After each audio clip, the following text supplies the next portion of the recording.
हाँ जी बच्चों, कैसे हो सभी? पढ़ाई के अलावा सब ठीक? आज हम फाइनेंशियल स्टेटमेंट की कौन सी क्लास स्टार्ट कर रहे हैं? 4th class. और मेरा लाडू मेरे पास बैठा है। ठीक है, अब हम क्या कर रहे हैं? फाइनेंशियल स्टेटमेंट की 4th क्लास। ठीक है, आज हमें किसका एडजस्टमेंट सीखना है बच्चों? Adjustment number 6। कौन कौन से हो गए? प्रीपेड, एक्रूड, 7th कैसे?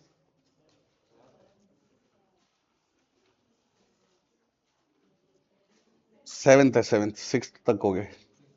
एडजस्टमेंट नंबर 7 सीखना है बच्चों हमने। Provision for doubtful dates. Provision for doubtful dates का मतलब क्या होता है बच्चों? बिजनेस है तो कुछ ना कुछ क्या होगा? बेड डेट्स होगा। बेड डेट्स का मतलब रुपए डूब जाएंगे। आप उधार बेचते हैं लोगों को, अलग अलग लोगों को, तो ज्यादातर के रुपए आ जाएंगे, लेकिन कुछ लोग आपके रुपए नहीं दे पाएंगे। तो वजह कुछ भी हो सकती है, उनका इंटेंशन खराब है कि उन्होंने खाने ही थे, या उनकी फाइनेंशियल पोजीशन खराब होगी तो इस वजह से नहीं दे पाए। तो वजह कुछ भी हो सकती है, बट कुछ ना कुछ रुपए आपके डूबते हैं। और एक कॉन्सेप्ट होता है अकाउंट्स में, छोटी मतलब थ्योरी वाली क्लासेस जब करेंगे उसमें आपको बताएंगे। प्रूडेंस, प्रूडेंस या कंजर्वेटिज्म। कंजर्वेटिज्म का मतलब क्या होता है? बोलो। प्रूडेंस या कंजर्वेटिज्म का मतलब क्या होता है? अच्छा, कभी बताया भी नहीं आपको कि मैं एक्सपेक्टेड लॉसेस को तो क्या करूंगा, पहले बुक करूंगा, और एक्सपेक्टेड इनकम को क्या कर दूंगा, इग्नोर। एक्सपेक्टेड लॉसेस को क्या करूंगा? प्रोवाइड करूंगा। प्रोवाइड करना मतलब एंट्री डालना। और एक्सपेक्टेड इनकम को क्या करूंगा? इग्नोर। एक्सपेक्टेड इनकम को क्या करूंगा? इग्नोर। इसको क्या बोलते हैं? प्रूडेंस या कंजर्वेटिज्म। कंजर्वेटिज्म का मतलब क्या है? Expected losses will be provided for in our books, but expected incomes will be ignored. आप में से मतलब आज तक तो यही रहा है कि लगभग बच्चे जो हमारे पास 11th में आते हैं वही किस में आ जाते हैं? 12th में। तो अब कितने बच्चे हो आप? मान लो 50 स्टूडेंट्स हो और एवरेज 35,000 फीस मान लो। सीबीएसई की ज्यादा है लेकिन 35 कितने हो गए? 5 से मल्टीप्लाई पता है कैसे करते हैं? 10 से कर लिया करो, फिर उसका आधा कर दिया करो। 17,500, 1,75,000। तुम मैं मर जाऊंगा अगर इतनी इनकम हुई तो। 17,50,000। बताओ, 1,75,000 तो इस महीने का खर्चा है कोचिंग का। तो बताओ, 17,50,000। बताओ, कह रही है 17,500। 35,000 का आधा कर दिया। एक बच्चे की फीस 35,000, 50 बच्चों की फीस उससे भी कम होगी। ना रहेगा, ये कट वाली है ना रहे। तो फिर क्या, 17 लाख, 1,75,000। देखो आप समझो कि मैं मर ही जाऊंगा। 1,75 तो क्या है, रेंट, इलेक्ट्रिसिटी, सैलरी इनमें ही लग जाता है महीने का। लेकिन मैं ये बात कर रहा हूँ कि आप में से मेजोरिटी बच्चे 12th हमसे ही पढ़ेंगे और अदर एक्स्ट्रा ही आएंगे, ये देख लेना। ठीक है, हमारे वाले कम जाते हैं, जाते क्या ना बराबर जाते हैं, और नए नए पकड़ के और ले आते हो तुम इधर उधर से। तो 17,50,000 रुपए क्या है बोलो? अगले साल की इनकम है, तो अगला साल आराम से निकल जाएगा मेरा। 17.5 लाख कमाई हो जाएगी। अभी घूमे हूं क्या वाइफ के साथ? Yes sir. आजा चल नालायक। अब सुनो, तो ये बबलू कह रहा है कि अभी घूमे आओ, नहीं कोई भरोसा थोड़ी है। इस इनकम को मैं अभी क्या नहीं मानता, इनकम नहीं मानता। ये लगभग तय ही है कि कौन सा इधर से कोई छोड़ने वाला है, बल्कि एक्स्ट्रा बच्चे ही आएंगे, लेकिन मैं इसको अभी इनकम नहीं मानता। लेकिन आपका जो 11th का कोर्स पूरा हो गया है, उसमें ही मान लो मेरे को आपसे 3 लाख रुपीज लेने हैं। 3 लाख रुपीज अभी बाकी है फीसों के, ज्यादा बाकी है लेकिन मान लो 3 लाख बाकी है। तो मुझे पता है कि कुछ रुपए नहीं आएंगे, 10-20 हजार रुपए। क्यों नहीं आएंगे? किसी बच्चे की फाइनेंशियल पोजीशन खराब है, या कोई मेरे से जानकारी निकलवा के 2-5 हजार रुपए कम करवा लेते हैं, तो क्या होगा? उसको अभी बुक करूं। अभी किसी ने ये नहीं कहा कि हम आपके रुपए नहीं देंगे, लेकिन मुझे पता है, मेरे पास्ट एक्सपीरियंस से ऐसा होता है कि लास्ट में 20-50 हजार रुपए रुक जाते हैं। तो वो क्या है, हो चुका लॉस या expected loss? Expected loss. Bablu कह रहा है कि सर आप ऐसे कहते हो मेरा प्यारा बच्चा हूँ, प्यारा बच्चा हूँ, मेरे को 200 रुपये कम कर दो। तो कर दो या नहीं? कर दो। नालायक। तो बबलू 500 रुपये कम करवाएगा तो आराम से कर दूंगा या नहीं? तो मुझे ये क्या लगता है? Expected loss. प्यारा तो लगता ही है बबलू, लेकिन ये मेरा क्या है? एक्सपेक्टेड लॉस है। अरे बोलो। तो मैं इसके लिए अभी लॉस बुक करूंगा, यस। लेकिन इनकम है जो अगले बैच में मुझे दिख रहा है कि आप सभी यहीं पढ़ने वाले हो, लेकिन क्या है? इनकम अभी बुक नहीं करूंगा। क्यों नहीं करूंगा? क्योंकि मुझे कंजर्वेटिज्म या प्रूडेंस फॉलो करना है। प्रूडेंस का मतलब एक्सपेक्टेड घाटे, नेगेटिव सोचो। कंजर्वेटिज्म का मतलब ही क्या होता है? नेगेटिव सोचना। कभी घर से रेलवे स्टेशन गए हो, मतलब ट्रेन है 10 बजे, तो आपके दादाजी या आपके पापा आपको कितने बजे निकालने के लिए लग जाते हैं? मतलब घंटा पहले ही स्टेशन पहुंच जाओ। क्यों? लेट क्यों ना हो जाए? तो 10 बजे ट्रेन है तो 9:30 निकलना चाहिए, ताकि 9:45 पहुंच जाए, 10-15 मिनट पहले पहुंच। वहां ट्रेन का वेट करते रहो, वो ट्रेन लेट होती है, हम पहले पहुंच जाते हैं, और ट्रेन 10:30 आती। ऐसा होता है नहीं?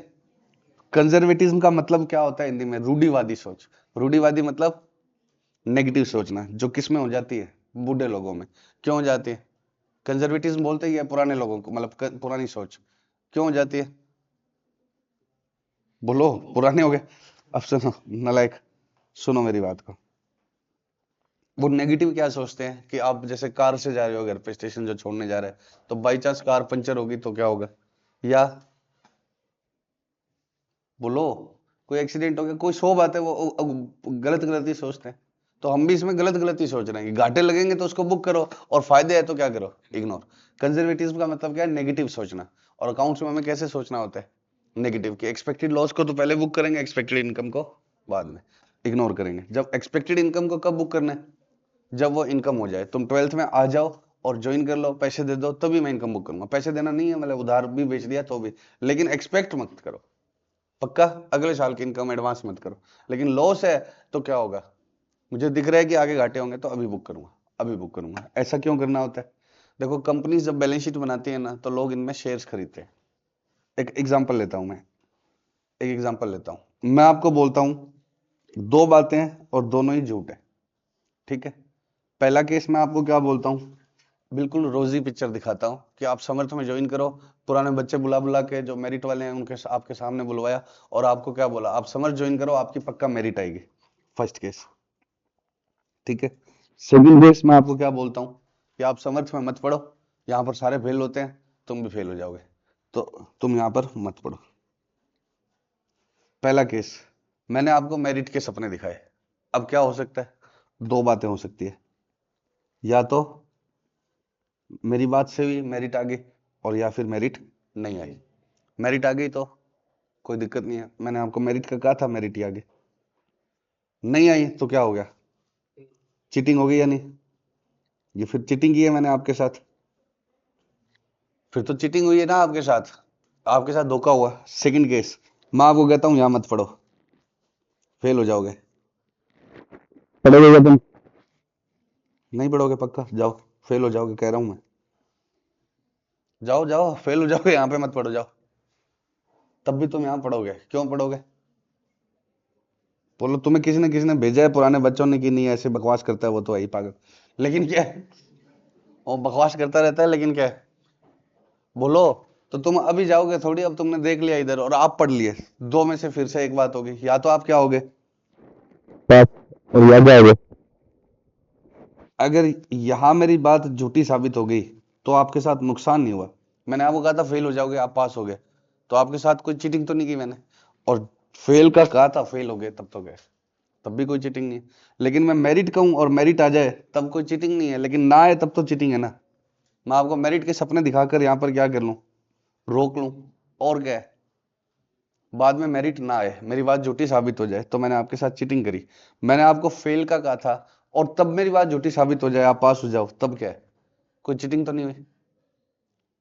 अरे बोलो।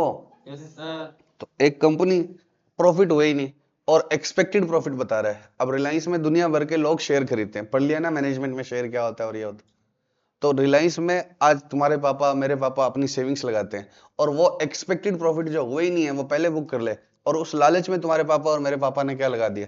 अपनी सेविंग्स वहां पर लगाई और वहां के शेयर खरीद लिए तो क्या होगा? प्रॉफिट हो गए तब तो कोई दिक्कत नहीं है, लेकिन कल को नहीं हुए तो हमारे साथ क्या होगी? चीटिंग होगी। और रिलायंस लॉस बता रही है और फिर भी हम उसमें शेयर में पैसे लगाते हैं। क्यों लगाते हैं? क्योंकि हमें भरोसा होता है। जैसे मैं तुम्हें बोलूं कि क्या है, तुम फेल हो जाओगे, यहाँ मत पढ़ो, तब भी तुम कल आ जाओगे, क्योंकि हमें भरोसा होता है। जैसे हमें अंबानी पर भरोसा है। जियो शुरू के सालों में घाटे में थी, जियो इनिशियल ईयर्स में क्या थी, तो भी लोग क्या है, शेयर खरीदने के लिए तैयार थे अगर शेयर इशू होते तो क्यों? क्योंकि पता है कि अंबानी है, बाद में क्या ले आएगा, प्रॉफिट में ले आएगा। और तो एक्सपेक्टेड लॉस है तो भी लोग शेयर क्यों खरीद लेते हैं? लॉस बुक भी कर लिया तो भी क्यों खरीद लेते हैं? वो पॉजिटिव मानते हैं कि आगे ये आदमी क्या है, प्रॉफिट कमवा के दे देगा। अरे बोलो।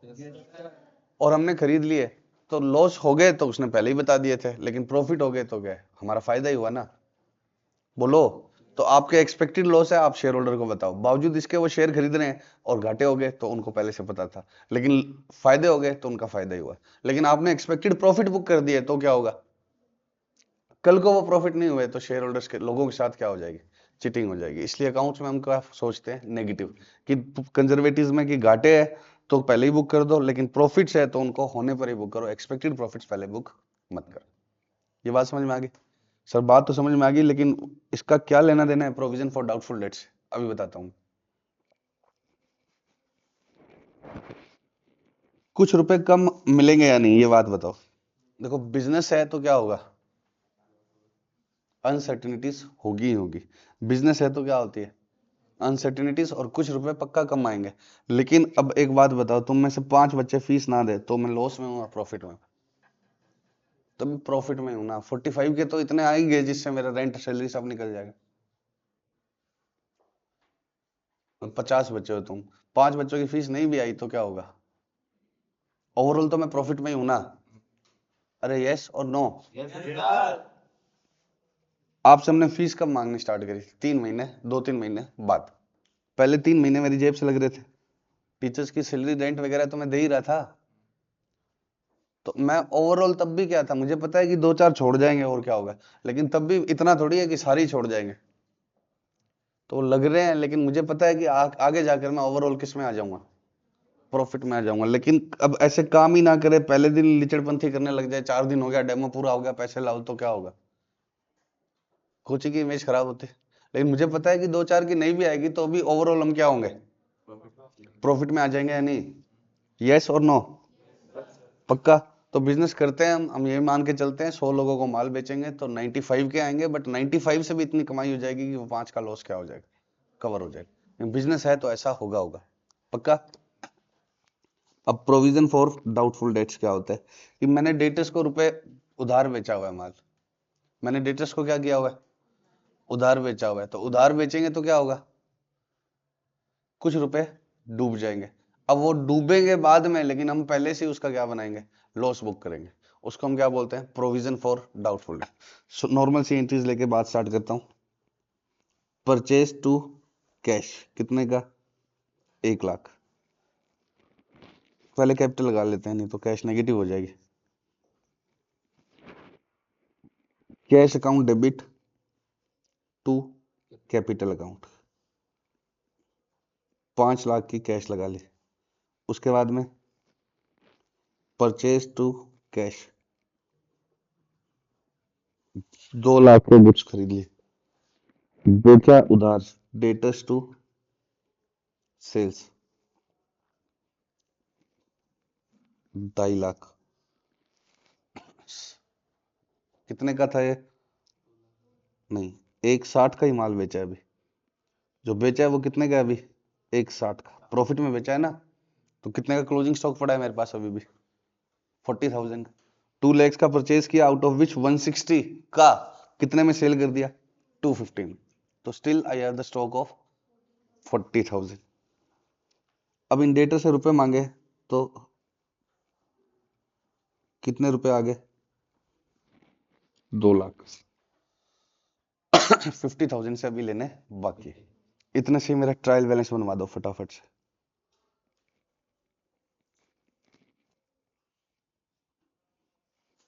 कैश कितने? कैश को छोड़ो, कैपिटल कितने की आएगी? 5 लाख। डेबिट या क्रेडिट? कैपिटल में हमेशा कौन सा बैलेंस होता है? Credit. Purchase 2 lakhs, sales 250।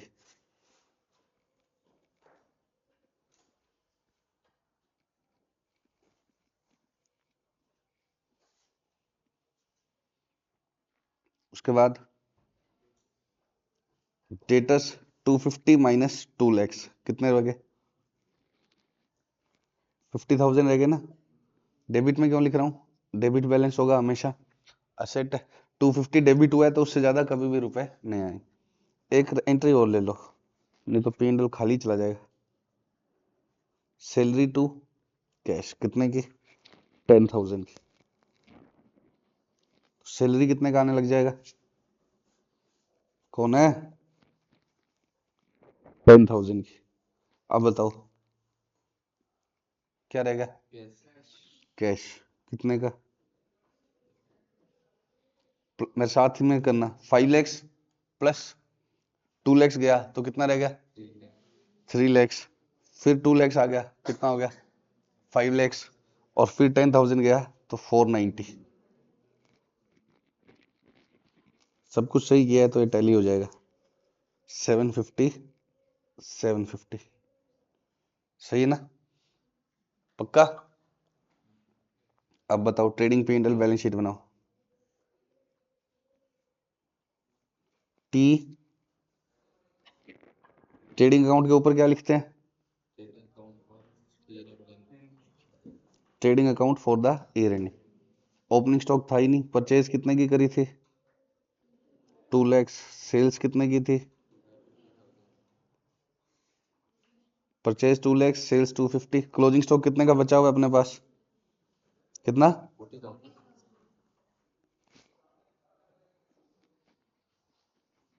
GP कितने का आ गया? 90,000। Trading account for the year ended. P&L के ऊपर क्या लिखेंगे? कितना का? सैलरी 10,000। एलपी 80। कैपिटल कितनी थी? 5 lakhs। 5 lakhs 80,000। उसके बाद एसेट पे आओ। क्लोजिंग स्टॉक कितने का था? डेटर्स 50 के बचे थे ना यार, अभी तुम्हारे सामने ही तो क्वेश्चन बनाया मैं। डेटर कितने के थे? ये तो दिया होता है ना, ये तो मैं ऐसे ही समझाने के लिए एंट्री से शुरू करवाता हूँ ताकि तुम्हारा फ्लो बेटर है। इस चैप्टर में ये दिया होगा, आगे का काम करना होगा। कैपिटल होगी, परचेज सेल्स हो गए, डेटर सैलरी। कैश कितने की है? 490। टैली है क्या? 580 580 आ रहा है ना दोनों साइड का टोटल। एक बार डेटर को उठा के नीचे लाया, इधर कुछ ही नहीं आ रहा, 580 आ रहा है खाली। एक ही चीज आ रही है, और इधर कितना है? 580। अब हमें समझना है ये डेटर में कौन है बच्चों? अलग अलग लोग है। कौन सा बच्चा है जो कंफर्टेबल है, बुरा नहीं मानेगा कुछ भी बोल दे तो? जिसका ईगो परमिट करता है उसको कि मजाक में कुछ भी बोल दो। जतिन बोल दो। तो इन डेटर में एक जतिन है, उसके मुझे लग रहा है कि 10,000 रुपए लेने हैं। टोटल डेटर कितने के हैं? 50 के। तो मुझे ऐसे लग रहा है कि जतिन के रुपए नहीं आएंगे। ठीक है, क्यों नहीं आएंगे? बोलो। क्या है? डोरेमोन क्या बोल? क्या? डोल नहीं है, कह रहे। अब सुनो, तो जतिन का मेरे को ऐसे डाउट लग रहा है कि जतिन पैसे नहीं देगा। ठीक है, क्यों? क्योंकि जतिन का फ्रेंड कौन है? लाडू। और बबलू को मैंने कब्जे कर लिया, तो जतिन कह रहा है मैं इसके रुपए नहीं दूंगा। बोलो क्या क्या बोला? मुझे डाउट है, मुझे क्या नहीं है? श्योरिटी नहीं है कि क्या है। ये लाडू है मेरा, जतिन के दिख रहा है क्या तुम्हें? जतिन को क्या लग रहा है? मुझे क्या लग रहा है? जतिन रुपए नहीं देगा, ऐसा लग रहा है, श्योर नहीं हूं मैं। श्योर ही होता तो बैड डेट्स की एंट्री डाल ही देता कि जतिन कहता नहीं लूंगा रुपए, जाओ इस तरह से कराओ, तब तो मैं किसकी एंट्री डाल ही देता? Bad debts. मेरा एक्सपेक्टेशन है कि जतिन मेरे को रुपए नहीं देगा। इसको एक्सपेक्टेड लॉस को बुक करना है, तो आज हम पहली बार एंट्री सीखेंगे। इसकी एंट्री क्या होगी? हम पी एंड एल में यहाँ पर लिखे, डेबिट में लिखें या क्रेडिट में लिखें? लॉस बुक करना है तो डेबिट में लिखें। बैड डेट्स की एंट्री क्यों नहीं डाल सकता मैं? क्योंकि ये सिर्फ मेरा डाउट है, मेरा एक्सपेक्टेड लॉस है, उसने मना थोड़ी किया। तो मैं एक नकली क्या खर्चा चार्ज करता हूँ, P and L to provision for doubtful dates. कितने का? 10,000। अब मैंने तो तुम्हें बोल दिया जतिन है या ये क्वेश्चन तुम्हें कैसे देगा कि इन डेटर में से कितने डूब जाएंगे? वो तुम्हें एक रेट दे देगा कि आप 10% का प्रोविजन बना दो। अब हमें क्या पता ये किसकी बैलेंस शीट है, किस कौन इसके डेटर है, क्या है किसके? भाई मुझे तो तुम्हें पर्सनली जानता हूँ कि इसके नहीं आएंगे, उसके आ जाएंगे, इसके नहीं आएंगे। तो क्वेश्चन तुम्हें ऐसे नहीं देगा, तो क्वेश्चन तुम्हें क्या दे देगा? एक रेट। और ये कैसे निकाल लेते हैं? बेस्ड ऑन पास्ट एक्सपीरियंस, कि पिछली बार भी क्या है 5-10% नहीं आए थे, तो इस बार भी क्या है 5-10%। तो एक रेट देगा वो, तो वो कहेगा कि हमें डाउट है कि 10% डेटर रुपए नहीं देंगे, तो कितना हो गया? 5,000। अब जतिन को तो समझाने के लिए बोला था, आप एक बार क्या मान लो 5,000। इससे अब मेरे प्रॉफिट कितने कम हो जाएंगे? 5,000 कम हो जाएंगे, तो प्रॉफिट कितना रह जाएगा? 75,000। तो ये कितना हो जाएगा? 5,75,000। पक्का? अब ये टैली नहीं हो पाएगी, तो अब मेरे को एक अकाउंट और बनाना पड़ेगा, प्रोविजन अकाउंट। प्रोविजन अकाउंट में क्या एंट्री हुई बच्चों? By P and L. क्योंकि ये एंट्री क्या बनी आपकी? P and L to provision for doubtful dates 5,000 की। तो प्रोविजन का भी तो अकाउंट खुल गया, और प्रोविजन में क्या आने लग गया? क्रेडिट बैलेंस कितने का? 5,000। एक नया अकाउंट खुल गया और प्रोविजन में क्या आने लग गया? क्रेडिट बैलेंस कितने रुपए का? 5,000। तो अब आप इसको दो तरीके से बैलेंस शीट में प्रेजेंट कर सकते हो। क्रेडिट बैलेंस कहां पर आते हैं? लाइबिलिटीज में। तो आप चाहो तो इसको कहां लिख सकते हो? यहां पर। ये बराबर होगी, ये 580 से 575 हुआ, 5 कम हुआ ये, तो ये 5,000 क्या हो गया? प्लस हो गया।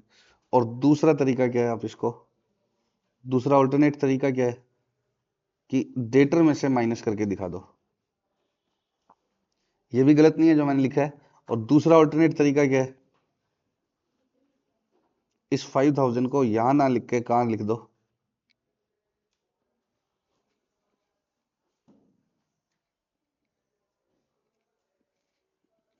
डेटर में से कम कर दो, तो डेटर कितने रह जाएंगे? 45।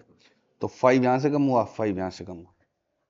ठीक है, जो आपकी इच्छा हो वैसा कर लेना। प्रोविजन को चाहे आप लाइबिलिटी साइड में लिख दो, चाहे डेटर में से कम, लेकिन बेटर तरीका क्या है? डेटर में से कम करना, ताकि उससे कंपेयर हो पाए कि अच्छा 50 लेने हैं, 5 के डूब सकते हैं। पक्का? तो हम सबसे पहले पहले साल प्रोविजन बनाते हैं। कैसे करते हैं हम? पी एंड एल में एक नकली का एक्सपेंस चार्ज कर देते हैं। ये कोई डूबा नहीं है, ये है मेरा एक्सपेक्टेड क्या है? लॉस है। उसके लिए मैंने प्रोवाइड किया, इसलिए क्या बोल देते हैं? Provision for doubtful dates. Doubt का मतलब मुझे डाउट। डेट किसको बोलते हैं? डेटर को। डेटर्स, डेट किसको शॉर्ट फॉर्म में बोलते हैं? DEBT। डेटर को शॉर्ट फॉर्म में क्या बोलते हैं? डेट्स, जिनसे हमें रुपए लेने। तो प्रोविजन फॉर डाउटफुल डेट्स। अब next year exactly 5,000 bad debts होंगे या कम ज्यादा हो सकते हैं? ऑब्वियसली बात है कि नेक्स्ट ईयर क्या हो सकते हैं? कम ज्यादा ही होंगे। एक मैंने जैसे सोचा वैसे होता है क्या? तो या तो हो सकता है 4,000 डूबे, या हो सकता है 6,000 डूबे। पक्का? अब अगले साल फिर से एंट्रियां स्टार्ट होगी, तो गुड्स खरीदे जाएंगे, परचेज टू कैश। फिर सेल होगी, तो डेटर टू सेल्स। फिर रुपए आ जाएंगे, कैश टू डेटर। कुछ डूब जाएंगे, तो एंट्री क्या होगी? Bad debts to debtors. अलग अलग एंट्रीज होंगी। इसके बाद वापस से हमें क्या मिलेगा? एक ट्रायल बैलेंस। उसमें पहले से क्या आ रहा होगा? प्रोविजन कितने का? कितना बनाया था पिछली बार? उसको तो हमने छेड़ा ही नहीं ना। बस प्रोविजन तो वेट ही करता रहेगा पूरे साल। प्रोविजन में कोई एंट्री नहीं आती है। बना कैसे था? समझ में आ गया? लास्ट ईयर बना था, और पूरे साल ये बेचारा क्या करता रहेगा? कोई एंट्री आ जा, कोई एंट्री आ जा। इसमें कोई एंट्री आती नहीं। क्या आता रहेगा? प्रोविजन। अगले साल रुपए डूबे, तो बेड डेट्स की एंट्री क्या होती है? Bad debts to debtor. तो मान लो कि ये एंट्री कितने की हुई थी? 6,000 की। तो इसका मतलब क्या है? इस एंट्री की वजह से बेड डेट्स ट्रायल बैलेंस में डेबिट आने लग गया। बोलो बच्चों। और डेटर कितने के हैं? 3 लाख। ये 3 लाख कैसे हो गए? सर ये तो 50,000 ही थे। सर ये तो 50,000 ही थे। 3 कैसे हो गए? अरे भाई फिर माल बेचा है, फिर कैश आई है, बड़ा घटा ऐसे कर कर आके 3 लाख रह गए लास्ट में।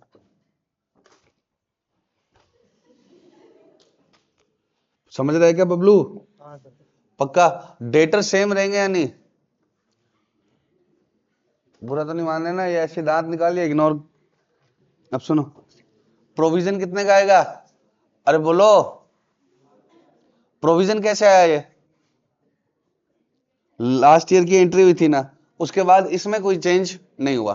Provision will remain intact. जो लास्ट ईयर बना के छोड़ा था वो का वो रहेगा। इंटेक्ट का मतलब कोई चेंज ना होना, तो प्रोविजन विल रिमेन इंटेक्ट। तो प्रोविजन किस एंट्री से आया, आप समझ रहे हो क्या? Yes sir. पक्का? श्योर? बेड डेट्स कैसे आया? साल भर में ये एंट्री डिली होगी, जितनी बार लोगों ने जतिन ने तो मना कर ही दिया, जतिन के साथ साथ किसने कर दिया? बबलू ने मना कर दिया कि ऐसे सीख रहा हो। तो अलग कम हो सकता है ना, और हो सकता है जतिन भी रुपए दे दे, 5 भी ना डूबे। और डेटर चेंज क्यों हो गए? वापस माल बेचा, फिर पैसे आए, फिर बेचा, फिर पैसे आए, फिर बेचा, फिर पैसे आए, कर कर आगे लास्ट में कितने रह गए? 3 लाख। पक्का? अब मुझे कितने लोगों से रुपए लेने बाकी है? 3 लाख। और मैं फिर से प्रोविजन बनाऊंगा इन 3 लाख में से, फिर कोई जतिन है तो मुझे लग रहा है कि 10% बनाना चाहिए। अब बताओ मैं P&L में कितने रुपए चार्ज करूं? पिछली बार मैंने कितने रुपए प्रोविजन में बनाए थे? 5। उस समय बेड डेट्स हुआ ही नहीं था, लेकिन फिर भी मैंने साइड में कर दिए थे 5,000। और डूब कितने गए? 6,000। डूब कितने गए? 6,000। तो 1,000 रुपए तो पुराने ही शॉर्ट चल रहे हैं। 1,000 रुपए तो यही बेड डेट्स एक्स्ट्रा चार्ज करना है P&L में। और फिर आगे के लिए कितने का प्रोविजन बनाना है? 10%। तो 30,000 ये चार्ज करने हैं। तो कितने चार्ज करूं? 31। कि 30,000 तो ये चार्ज करना है, 30,000 तो ये बनाना है प्रोविजन आगे के लिए। और पुराना कितना शॉर्ट चल रहा है? 1,000। 31,000। अब इसका तरीका क्या है? एंट्रीज के बेसिस पे समझे तो क्या? 31 समझ रहे हो ना? सीधा ऐसे समझ लो कि प्रोविजन इज योर मम्मी और P&L इज योर फादर। आपके सारे प्रॉफिट किसके पास रहते हैं घर के? पापा के पास या मम्मी के पास? मम्मी के पास रहते। समय बदल रहा है, बताओ। रहते हैं मम्मी के पास, कुछ नहीं रहता मम्मी के पास। किसके पास रहते हैं? पापा के पास। तो ये आपके पापा थे, इसमें सारे प्रॉफिट पड़े थे 90,000। और पापा ने, तुम 150 हो, तुम क्या हो? तो पापा ने मम्मी को पहले ही 5,000 रुपए साइड में निकाल के दे दिए थे कि अगली बार के इसके लिए पैसे ले ले। तो आपने पहले से ही, पापा ने कितने रुपए मम्मी को दे दिए थे? आप में से कितने बच्चे ऐसे ईमानदारी से बताना? हमारे टाइम तो यही था कि कोई चीज पूछनी है पापा से तो पहले मम्मी को बताई जाएगी, मम्मी आगे पापा से पूछेगी, पापा फिर 2 दिन के बाद मम्मी को बताएंगे, फिर मम्मी 2 दिन बाद। इतने में टाइम, मतलब चलो टाइम गैप कम हो गया थोड़ा, मतलब ऐसा चलता है फ्लो। या सीधा यो प्रो, पापा को जाके बोलते हो पापा घूमने जाने, बोलो पैसे निकालो, मम्मी के थ्रू ही जाती है ना बात। हाँ, पापा बोलते, पापा मम्मी से पूछते हैं। पापा तो नहीं, समय बदल रहा है आजकल, ऐसा भी हो रहा है। ठीक है, पापा फिर मम्मी से पूछते होंगे कि भेजना है नहीं, नालायक। अब सुनो, अरे प्लीज, तो कितने बच्चे ऐसे हैं जो मम्मी को बता पाते हैं, पापा को बता ही नहीं पाते? एक जतिन ही है बस, यही है मेरे जैसा ऊत। अब सुनो, देखो मेरा तो यही सिस्टम था, आज भी यही सिस्टम है। पापा तक तो किसके थ्रू ही जाएगी? मम्मी के। तो घर में किसके पास है पैसे? सारे पापा के पास। सुनो, अरे प्लीज, पापा ने 5,000 रुपए आपके लिए, ये आप बच्चे हो, बेड 150, आपके लिए पहले ही मम्मी को दे दिए थे। अब आपने पिछली बार ही 5,000 किससे चार्ज कर दिए थे? पापा ने मम्मी को दे दिया 5,000 रुपीज की। अब बच्चे की स्कूल फीस आप भरोगे, ठीक है? या इसका जो भी खर्चा होगा आप देते रहना, ठीक है? बच्चा बेचारा सीधा सीधा मांग नहीं पाता, बताओ। तो प्रोविजन कितने के? अरे प्लीज, तो मम्मी के पास पहले से ही कितने पड़े हैं? 5,000। और आपके लग कितने गए? 6,000 लग गए। तो मम्मी पापा से पहले से कितने? पापा P&L है, P&L में कितना चार्ज करना है? पापा ने ये 5,000 क्या है? Amount given by papa to mummy. Provision is mummy, P&L is papa. P&L papa है, प्रोविजन मम्मी है, बेड डेट्स आप हो। तो कितने रुपए ऑलरेडी सेट साइड कर दिए थे पापा ने? तो मम्मी के पास पहले से पड़े हैं 5। अब आपका खर्चा मम्मी से लिया जाएगा, लेकिन मम्मी के पास 1000 शॉर्ट हो गए, मम्मी ने मामा के पैसे दे दिए। मम्मी के पास काला धन कहाँ से आता है? मामा से। मामा से ननिहाल चलाती है ना मम्मी, वो बताती नहीं है पापा को। तो ये 6000 क्या है? अरे बोलो, मम्मी के मतलब आपके लग गए 6000 और पापा ने दिए ही कितने थे? 5।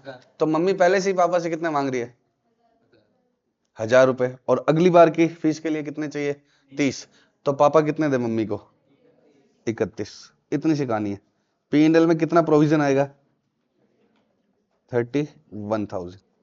5000 का मतलब क्या है? Amount charge from P&L last year against current year bad debts. तो कितना चार्ज किया था? 5000, बट बेड डेट्स बिकेम 6। तो मतलब क्या है? 1000 इज, मतलब 1000 तो कौन सा चार्ज करना है? In case there is no future debtor, still कितना चार्ज करना पड़ेगा? तो 1000 तो एरियर ही चल रहा है। इसको ऐसे ही समझ लो, मम्मी के पास कितने हैं? 5। आपके लग कितने गए? तो मम्मी पापा से 1000 तो ये ले, और आगे के लिए कितने दे? 30। अब मैं अमाउंट बदलता रहूंगा, आप बताते रहना P&L में कितना चार्ज आएगा। प्रोविजन मतलब मम्मा या पापा? मम्मा। मम्मी माऊ। प्रोविजन 40,000। आपके कितने लग गए? 38। मैं अब अमाउंट बदलूंगा, बार बार लिखूंगा नहीं। डेटर 4 लैक्स। 4 लैक्स नहीं, फिर 10% करूंगा तो 40 आ जाएगा वापस। 6 लाख का 10%। बताओ पापा ने कितने दिए हुए हैं मम्मी को ऑलरेडी? मम्मी के लगे कितने? कहाँ पड़े होते हैं 2000 रुपए? जेब में नहीं होते, चीनी वाले डब्बे में होते हैं, घर पे जाके देख लेना। चीनी चाय पत्ती वाले डब्बे में पड़े होते हैं मम्मी के पैसे छुपाए हुए। देख लेना, तुम्हें पता ही नहीं है। मैं तो वहां से निकाल के खर्च करते थे हम तो, यहाँ से नहीं। वो कह रहे मैं तो खाली चीनी खाया था छुप छुप के। बताओ 40 में से कितने कितने बच्चे ऐसे हैं जो घर में से चोरी करते हैं बिस्किट की? छुप छुप के खाते हो तुम नलायक। अब बिस्किट की करनी पड़ती है, मम्मी देती नहीं है पूरे। तुम वो मांगते हैं एक पूरा पैकेट एक साथ खा जाओ, तुम्हारा क्या है? तो दो दो मिलते हैं तो फिर क्या है? मम्मी जैसे ही बाहर जाती है तो क्या है? परी। हाँ, 40 में से कितने गए? अब चलो छोड़ो, मम्मी के पास कितने पड़े हैं एक्स्ट्रा से? मम्मी के पास कितने पड़े हैं? 2000 एक्स्ट्रा पड़े हैं। आगे के लिए कितना चाहिए? 60। तो कितना प्रोविजन बनाना पड़ेगा? 60 चाहिए। ऑलरेडी कितने पड़े हैं? 2। तो 58 का बनाना पड़ेगा।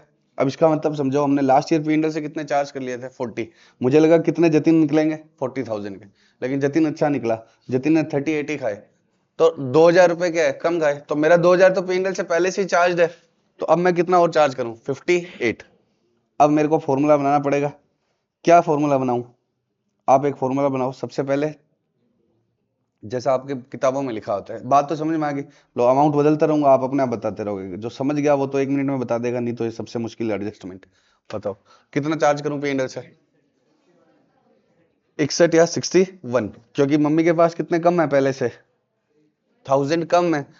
हमने P&L से 40 चार्ज किया था, डूब गए 41। तो 1000 तो पुराने चार्ज करने हैं, और आगे का कितना है? 60।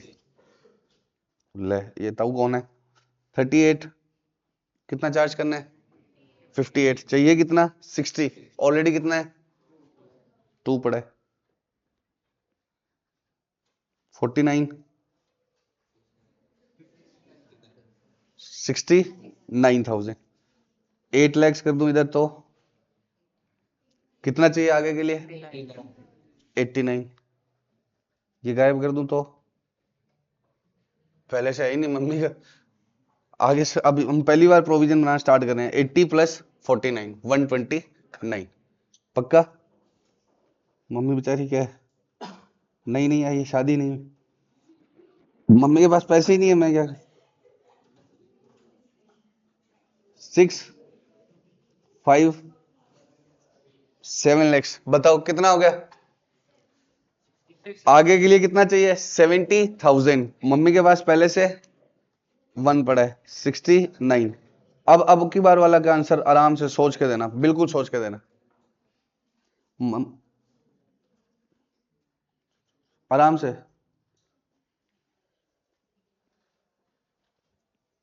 अब बताओ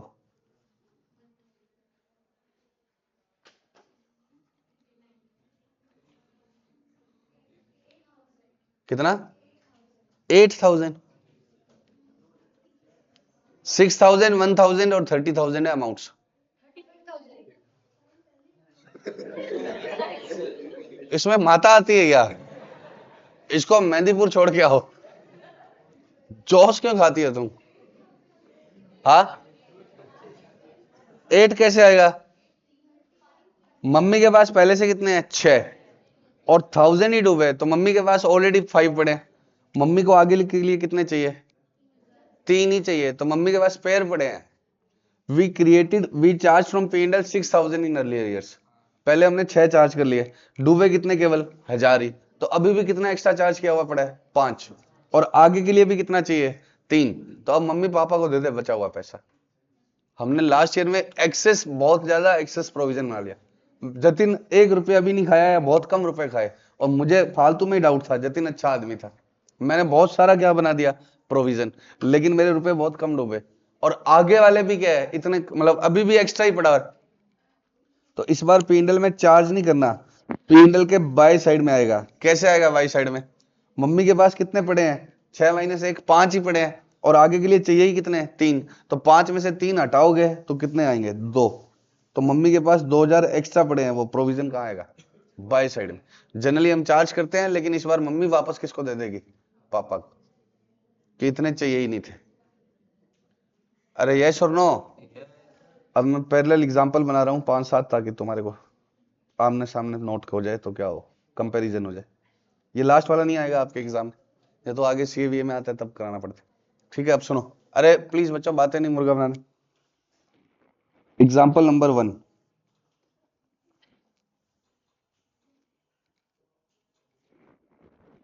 प्रोविजन ऑलरेडी कितने का है? 10,000। बेड डेट्स कितने? 12। डेटर्स है 1,00,000। 10% प्रोविजन बनाना है। बताओ P&L में कितना आएगा? मम्मी के पास ऑलरेडी कितना है? 10, लेकिन डूब कितना गया? 12। तो 2 तो पुराना चाहिए, और आगे के लिए कितना चाहिए? अरे यार, अमाउंट चेंज करता हूं, नहीं तो सेम अमाउंट हो जाएगी। 1,50,000। तो 15,000 आगे के लिए चाहिए, 2 पुराने चाहिए, तो कितना आएगा? 17,000। देखो अब इसका फॉर्मूला लिख लो, ताकि तुम लिख लो, क्या मतलब भेज देंगे। फॉर्मूला याद रखना कि हमें चाहिए क्या क्या, पहले ये बताओ। आगे के लिए कितना चाहिए? हमें अरेंजमेंट करना आगे के लिए 15,000 का, तो इसको हम क्या बोलते हैं? न्यू प्रोविजन, क्योंकि आपको प्रेजेंट ऐसे ही करना होगा। न्यू प्रोविजन कितना चाहिए? 15,000। और आपके पुराने कितने डूबे हुए हैं? 12। तो न्यू प्रोविजन में क्या ऐड कर दो? Bad debts. तो टोटल हमें कितने की व्यवस्था करनी है? 27। उसमें से कितना हमारे पास पहले से ही पड़ा हुआ है? Old provision 10। तो कितना आ जाएगा? 17,000। समझ गए बात? सेकंड, बातें मत करो। ये कौन टप टप टप पैरों से शोर करने के तरीके नए नए लाते हैं? तो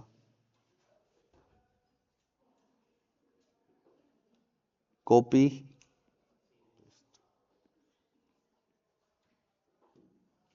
बताओ बच्चों, सेकंड केस में कौन बताएगा? चेंज क्या करूं? पिछली बार मैंने बेडेट्स क्या ले लिए? ज्यादा, अब क्या ले लेता हूं? कम। तो कितना हो गया? 8,000। तो बताओ कितने का? मम्मी के पास पहले से कितना एक्स्ट्रा पड़ा हुआ है? 2। और आगे के लिए चाहिए 15, तो कितना बनाना पड़ेगा? 13। 13। अब पेपर में प्रेजेंट कैसे करना है? अरे बच्चों प्लीज बातें मत करो। सबसे पहले क्या लिखोगे? प्रोविजन फॉर, इनर कॉलम में क्या लिखोगे सबसे पहले? न्यू प्रोविजन कितना चाहिए आपको? 1,50,000 का 10%, 15,000। प्लस क्या करोगे इसमें? ओल्ड प्रोविजन, नालायक। बेड डेट्स, एक डंडा ला दो कि सीधा यहीं से चला दे। कितने का? 8। 15 ऑलरेडी है, 8 सॉरी 15 तो आगे के लिए चाहिए, 8 डूब चुका है, तो कितने की व्यवस्था करनी है? 23। और पहले से कितना पड़ा है मेरे पास 10, तो 23 में से 10 गए तो कितना आ गए 30। और नहीं तो सीधा मन में अमाउंट निकालनी है तो क्या होगा, आगे के लेवल पे सीए करोगे तो एमसीक्यूज आएंगे, तो सीधा मन में निकाल दो। मम्मी के पास कितने एक्स्ट्रा है 2000, और चाहिए कितना 15, तो 15 में से 2 गए तो कितने 13। थर्ड केस, अरे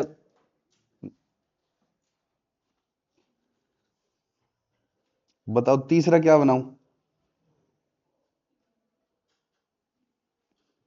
बताओ तो बच्चों। मुझे बनाना है कि एक्स्ट्रा ही रह जाए प्रोविजन चार्ज करके भी। तो 10,000 का प्रोविजन बनाया था, डूबे कितने 2,000, और आगे के डेटर कितने हैं 40,000 और 10%। तो मम्मी के पास पहले से कितना एक्स्ट्रा पड़ा है 8, 2 कैसे पड़ा है 10 था, 2 डूब गया, 8 एक्स्ट्रा पड़ा है। और आगे के लिए कितना चाहिए 4,000 ही चाहिए। तो मम्मी अब वापस पापा को रिटर्न कर दे बचे हुए 4,000, 60,000 कर देता हूँ। आगे के लिए कितने चाहिए 6,000, मम्मी के पास पड़ा है 8, तो 2,000 मम्मी के पास एक्स्ट्रा पड़ा हुआ, तो वो पी डल के कहाँ आएगा बाय में। कितने का 2। अब कैसे निकालते हैं बताओ, न्यू प्रोविजन कितने का चाहिए 6,000 का, प्लस क्या कर दो बेड डेट्स कितने का 2, 8, उसमें से माइनस क्या कर दो ओल्ड प्रोविजन 10।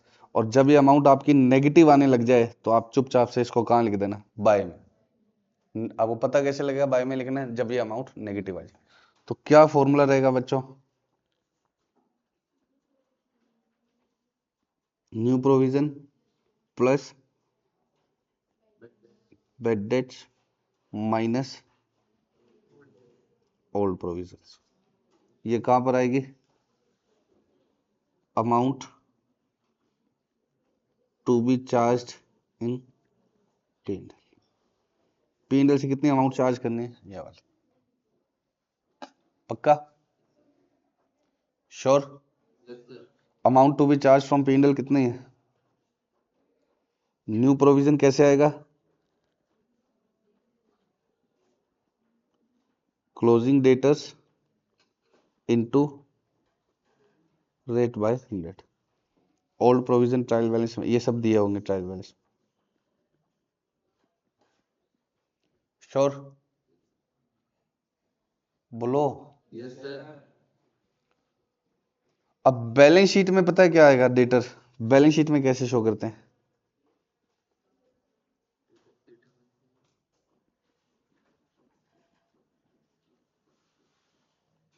डेटर में से क्या माइनस शो करके करना है न्यू प्रोविजन। बैलेंस शीट में ये वाली अमाउंट नहीं माइनस होगी, बैलेंस शीट में क्या होगा, कुछ बच्चे बैलेंस शीट में ये वाली अमाउंट लिखने लग जाते हैं, ये गलत है। बैलेंस शीट में कौन सी अमाउंट आएगी, क्योंकि अब बैलेंस शीट में तो वो रहेगा जो बैलेंस रहेगा, और बैलेंस कौन सा रहेगा न्यू प्रोविजन का। अभी अकाउंट बना के बताऊंगा कि बैलेंस हमेशा कौन सा बचेगा न्यू प्रोविजन, पक्का। तो ये अमाउंट कहां पर आएगी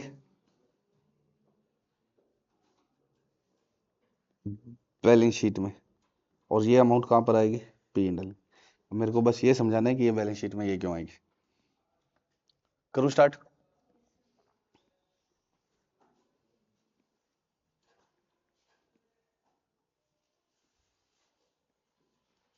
डेटर आ रहे हैं 1,00,000 के, बेड डेट्स आ रहे हैं 20,000 के, और प्रोविजन आ रहा है कितने का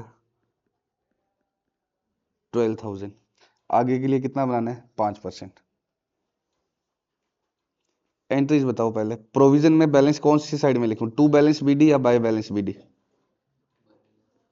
क्रेडिट बैलेंस है हमेशा कहाँ आएगा बाय में, बताता हूं क्यों आएगा। ये हमने प्रोविजन बनाया था सबसे पहले, याद करो सबसे पहले आज पढ़ाई जब स्टार्ट करी थी तो पी एंड एल टू क्या लिखा था provision, P and L to क्या लिखा था प्रोविजन। तो प्रोविजन में कौन सा बैलेंस आ गया बाय साइड में, अब ये बैलेंस रह गया तो अगली बार बाय बैलेंस बीडी लिखा जाएगा। तो प्रोविजन में पहले से क्या आ रहा होगा बाय बैलेंस बीडी।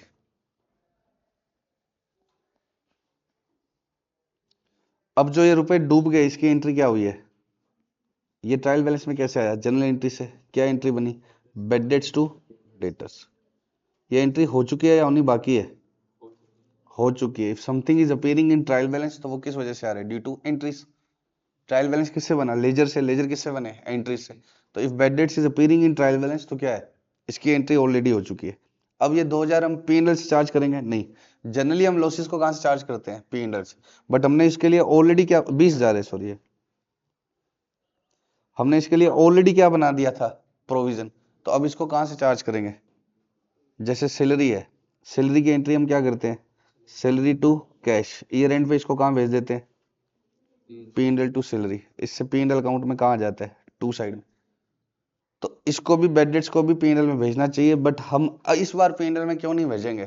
क्योंकि हमने इसके लिए पिछले साल ऑलरेडी क्या कर लिया था? चार्ज। तो इसको कहां से चार्ज करेंगे अब? पी एंड एल तो अब पापा तो सीधा क्या बोलते हैं, मेरे पास मत आओ बच्चा, तुम तो सीधा, शाबाश, तुम तो सीधा किससे लो? मम्मी से। मैं किसको दे दूंगा? मम्मी को। तो आपने 12,000 रुपए के लिए मम्मी के पास पड़े थे, उसके अगेंस्ट आपके लग कितने के मम्मी के? 20। तो मम्मी को कितने पुराने ही चाहिए थे? 8,000। तो एंट्री क्या होती है? बेड डेट्स टू डेटर के बाद इसको ईयर एंड पे किससे निकाल देते हैं? Provision to bad debts. इसको बेड डेट्स को किससे राइट ऑफ कर देते हैं हम? प्रोविजन से। बेड डेट्स को खत्म कर देते हैं और प्रोविजन को डेबिट कर देते हैं। अब पापा कितने रुपए दे रहे हैं ये आपने पहले ही बता दिया। पी एंड एल से टू प्रोविजन कितना निकालते हो आप? इस केस में कैसे निकालोगे? मम्मी के पास ऑलरेडी कितना है? 8,000 कम है। 12 था, 20 लग गया, तो 8 कम है, तो 8 तो ये लेना है और 5,000 ये लेना है। तो कितने का प्रोविजन बनाते हो? 13। तो ये एंट्री क्या बनी? P and L to provision 13,000। तो इधर क्या आ जाएगा? By P and L. ये एंट्री क्या बनी? P and L to provision. तो इधर क्या आ गया? By P and L. तो अपने आप ये लास्ट में कितना बचा करेगा? 5,000। ये हमेशा कौन सा बचा करेगा? Closing provision. तो प्रोविजन में बैलेंस कौन सा रहेगा? 5,000। तो प्रोविजन का अकाउंट अगर पूछेगा नहीं, इधर क्या लिखोगे सबसे पहले? By balance BD. फिर बेड डेट्स को किससे चार्ज कर दोगे? प्रोविजन से। तो प्रोविजन में कितना रह गया? 12 माइनस 20, -8 चल रहा था और पापा ने कितना दे दिया? 13। तो बचेगा कितना? अगली बार वाला 5। ये 13 निकाला ही कैसे हमने? 8 तो ये वाला और 5 और भरा है। तो 8 तो वो नेगेटिव जो चल रहा था वो कट के 0 हो गया और इसमें बचेगा हमेशा कौन सा? 5।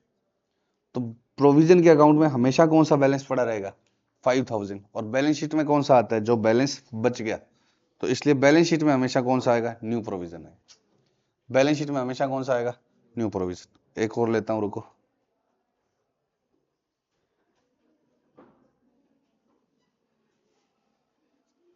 बेड डेट्स आ रहा है 12,000। प्रोविजन कितने का आ रहा है? 11,000। डेटर्स कितने के हैं? 1 लाख। आगे के लिए कितना चाहिए? 10%। अब बताओ कौन सी एंट्री ऑलरेडी होगी? ऑलरेडी कौन सी हो चुकी है? Bad debts to debtors. ये हो चुकी है कितने की? 12। अब आपको कौन सी करनी है? पहले तो बेड डेट्स को कहां से चार्ज करवा दो? प्रोविजन से। तो एंट्री क्या होगी? Provision to bad debts. P and L से क्यों नहीं करना? क्योंकि जब भी प्रोविजन बनाते हैं तो बेड डेट्स हमेशा किस में जाएगा? Sorry sorry, 12,000। बेड डेट्स को खत्म करके कहां से चार्ज कर दो? प्रोविजन से। अब आपको आगे के लिए कितना चाहिए? 10। आप पी एंड एल से कितना लेते हो बताओ? 10 ये और एक ये, 11 लोगे ना? कि मम्मी के पास 1,000 शॉर्ट है और आगे के लिए 10 चाहिए। और या फिर आप अपनी अमाउंट निकाल लो, जैसे मैंने आपको फॉर्मूला बताया। न्यू प्रोविजन कितने? 10। 1 लाख का 10%, 10,000 चाहिए। प्लस बेड डेट्स 12, तो कितना हो गया? 22 माइनस ओल्ड प्रोविजन 11। तो ये एंट्री क्या बनी? P and L to provision. तो P and L to provision करोगे तो क्या होगा? 11,000 आ जाएगा। अब प्रोविजन का अकाउंट बनाओगे ना तो उसमें हमेशा कितना बचा करेगा? 10,000। देखो प्रोविजन का ओपनिंग बैलेंस कितने का था? 11,000। फिर इस एंट्री से प्रोविजन क्या हो गया? डेबिट। तो बेड डेट्स कितने का आ गया? 12,000। फिर इस एंट्री से वापस क्या हो गया? क्रेडिट। पी एंड एल कितने का आ गया 11। तो बैलेंस हमेशा कौन सा बचेगा क्लोजिंग वाला, और जो बैलेंस बचता है वही कहाँ जाएगा बैलेंस शीट, जो बैलेंस बचता है वही कहाँ जाएगा बैलेंस। तो इसलिए बैलेंस शीट में हमेशा कौन सा आएगा न्यू प्रोविजन, बैलेंस शीट में हमेशा कौन सा आएगा डेटर में से जो माइनस करना है वो क्या आएगा न्यू प्रोविजन।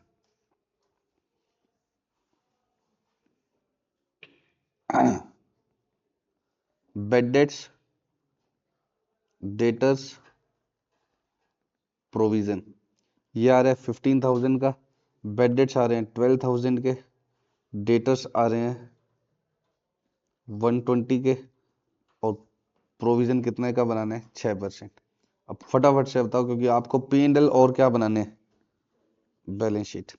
तो पी एंड एल में बताओ कितना आएगा, मम्मी के पास पहले कितना एक्स्ट्रा पड़ा है 3, 15 बना रखे 12 ही डूबे, 3 पहले से पड़े हैं, आगे के लिए कितना चाहिए एक 20 का 6% कितना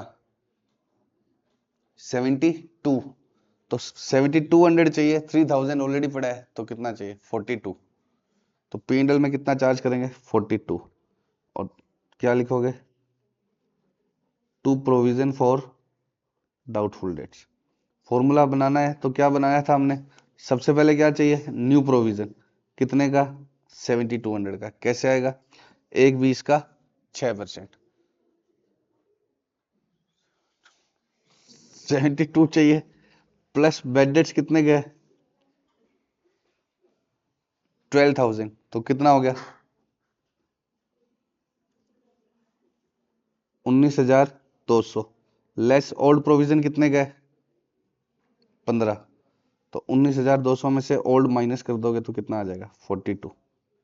अब बैलेंस शीट में डेटर कैसे प्रेजेंट करोगे, डेटर कितने का है एक 20, और इसमें से हमेशा कौन सा माइनस करना न्यू प्रोविजन कितने का, कितना रह जाएगा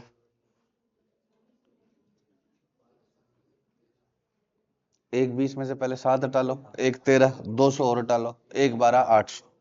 क्या करते हो पक्का, अब बताओ एडजस्टमेंट कितने हो गए 7, 7वें को फाइनली कंक्लूड करवा दो, मेरे को नोट्स में लिखवा दो बस 7th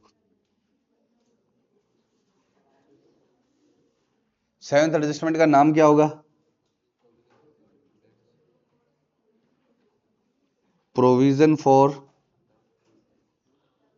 doubtful debts, amount to be charge from P and L, कितना चार्ज करना है बताओ, सबसे पहले न्यू प्रोविजन उसमें ऐड क्या कर दो, फिर माइनस क्या कर दो A B C, P and L में कौन सी अमाउंट आएगी डी, और बैलेंस शीट में कौन सी आएगी ए, ए अमाउंट को कहां से माइनस करना है रिड्यूस फ्रॉम डेटर्स, इतना सा। अभी इतना ही करेंगे बच्चों, bye bye, love you so much.